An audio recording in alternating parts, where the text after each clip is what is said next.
So, a really long afternoon. Here's my match review. First, the teams. I was very confused and scared for a little while, as I swear Paulinho was part of a back three initially. But as Fernandes got more and more space, it seemed that Paulinho switched into midfield, or probably he was there already.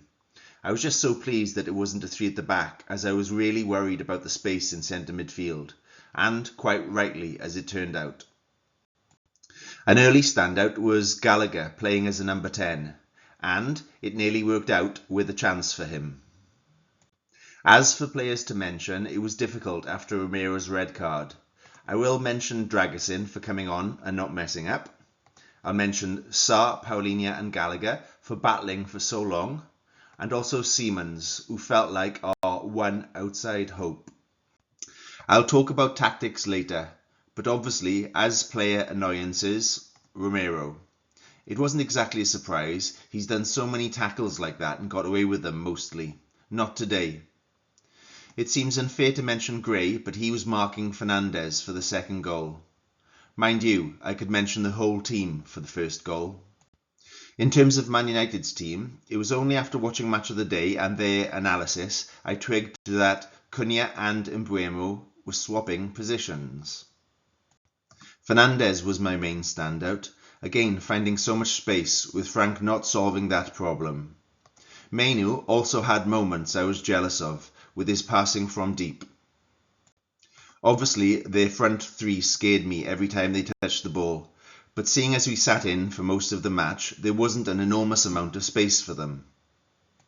Time for United's goals. United's first goal from a corner. We'll start with Mainu's run. He pretended to mark the keeper before running up the byline free as a bird. Fernandes passed to him, and at this point Mbeumo was free on the edge of the box and he made a move. It was obviously a training ground set piece. Mainu then cut the ball back into Mbeumo's path. Sarr and Dragusin tried to close the ball down. It was noticeable that Casemiro moved across the goal, with Gray following him. As Mbeumo moved in for his shot, Martinez also moves across the goal to open up a lovely channel. A side-footed, bobbly shot then bounced through the empty channel into the right-hand corner of the goal.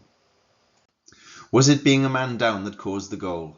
It's a weird mentality that seems to kick in when teams have a man sent off. Everybody wants to protect the goal.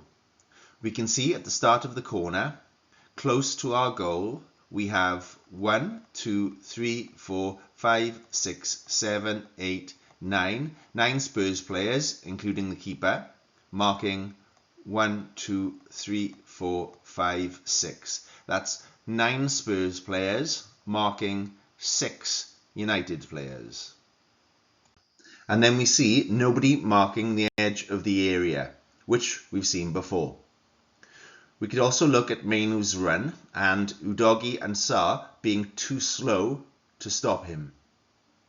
At the end of the day, you have to pay respect to the training ground set piece as well, with the space on the edge of the box and that channel opened up through player movement. We seem to be half zonal, so you could look at Dragusin for not filling that central zone and the channel that they created. United's second goal started with Mbeumo out on the wing, dragging Van de Ven out. There was a pass to Dalot, who played a 1-2 with Mainu. This 1-2 gave Dalot space and time to cross, with Tel chasing Mainu. A great cross from Dalot, with a run into the box from Šeško and Fernandes. A key moment in the goal here, as the ball missed Šeško's head.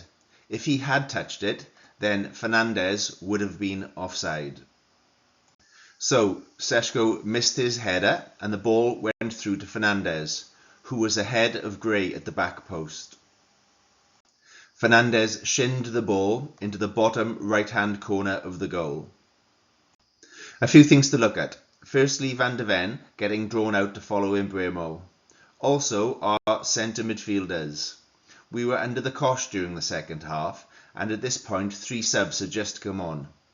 However, Sarr and Basuma had been drawn into our box, leaving their opposition centre midfielders, Mainu and Casemiro, free, meaning we could not close down the cross. Also, Gray was 1v1, but could have done better in following Fernandes. So let's talk a little about tactics. I talked about these points in my match preview, and of course, Romero's red card added to the problems. So Fernandes. I'm no expert, but I was sick of staring at Fernandes standing between our lines and between our centre midfielders with all the space in the world. I was also sick of, impressed with and jealous of Mainu's and Man United's quick link play and triangles out of defence. We also did not solve the problem of shots from outside the box, which is a recurring problem. It was open day for them, with Fernandes being key to set up. Most were easy for Vicario, but some were near misses. We seemed so zonal, with space in between our defensive and midfield lines. And with Mbeumo and Cunha swapping, and dropping in as false nines, and Fernandes free, and Diallo cutting in.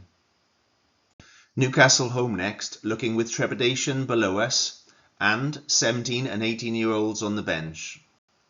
This has been a review from Dear Tottenham Hotspur. Visit our website for more previews, reviews and thoughts. Yours sincerely and faithfully. Come on, you Spurs!